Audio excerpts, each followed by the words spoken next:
La parole est à Monsieur Olivier Marleix. Monsieur le Premier ministre, au lendemain des tragiques événements de janvier, vous avez tenu ici, devant l'Assemblée nationale, des propos justes et forts. À titre personnel, je ne doute pas de votre sincérité et de votre cohérence, tant pour lutter contre le fondamentalisme islamique que pour vouloir la sécurité des Français. Ici même, vous nous avez déclaré vouloir apporter la plus forte des réponses au terrorisme, la fermeté implacable, et dit votre volonté d'écouter, d'examiner toutes les réponses, y compris législatives. Les Français attendent donc désormais des mesures concrètes, notamment pour faire face à ces djihadistes qui apprêtent à aller porter la barbarie en Irak ou en Syrie, s'en reviennent sur notre territoire national. La vérité qu'il faut dire aux Français, Monsieur le Premier ministre, c'est que notre arsenal législatif est incomplet. Ce n'est pas dans une garde à vue de 48 heures, même prolongée à 96 heures, que les services de police peuvent garantir que la personne ne représente aucun risque.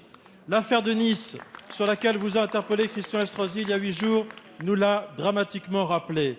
L'ignorer, Monsieur le Premier ministre, c'est prendre un risque pour la sécurité des Français. Il ne faut plus attendre. Même le président Hollande en a conclu qu'il fallait accélérer le calendrier. Sur 3000 personnes impliquées dans les filières djihadistes, 75 seulement ont été écrouées. Face à ces djihadistes, les Français attendent deux mesures fortes.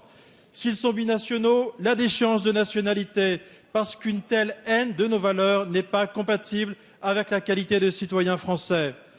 S'ils n'ont que la nationalité française, une mesure de rétention administrative, le temps d'avoir une réponse claire sur la dangerosité de ces individus.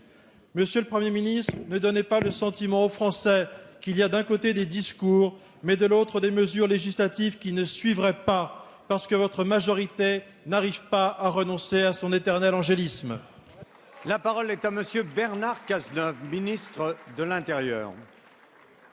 Monsieur le député Marleix, comme le Premier ministre l'a indiqué dans le discours auquel vous faisiez référence à l'instant, le gouvernement est déterminé à regarder la réalité du terrorisme en face et à agir pour y faire face. C'est la raison pour laquelle nous avons pris d'ores et déjà des dispositions législatives. La loi du 13 novembre dernier qui, dans un certain nombre de domaines, prend des dispositions très fortes. Interdiction administrative de sortie du territoire, possibilité pour les services d'intervenir sur Internet sous pseudonyme, possibilité de blocage administratif des sites. Et comme vous l'avez remarqué, nous avons pris dans les semaines qui ont suivi l'adoption de cette loi l'ensemble des décrets qui permettent de rendre effective son application. Deuxièmement, nous avons décidé de mettre en place des moyens très significatifs pour les services de renseignement notamment. Dans le cadre du triennal, le Premier ministre avait annoncé, lorsqu'il était ministre de l'Intérieur, la création de 432 emplois, une augmentation de 12 millions d'euros par an des moyens de la DGSI. Nous augmentons significativement l'effort parce que si nous voulons des services efficaces, il faut qu'ils aient les moyens.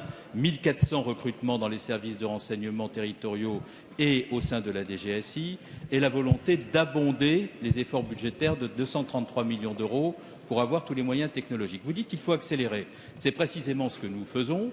C'est la raison pour laquelle, sur la base du travail effectué par les parlementaires Vercher et par M. Urvoas, nous allons présenter un texte de loi relatif au renseignement qui permettra de doter nos services des moyens dont ils ont besoin pour pouvoir surveiller dans de bonnes conditions les terroristes qui doivent l'être. Et vous parlez de deux propositions. La première, c'est la déchéance de la nationalité. Elle existe déjà en droit. Le Conseil constitutionnel s'est prononcé à l'occasion d'une question prioritaire de constitutionnalité sur les conditions dans lesquelles on pouvait aller plus loin en donnant raison au gouvernement sur tous les points qu'il a évoqués à l'occasion de la discussion du mois de novembre.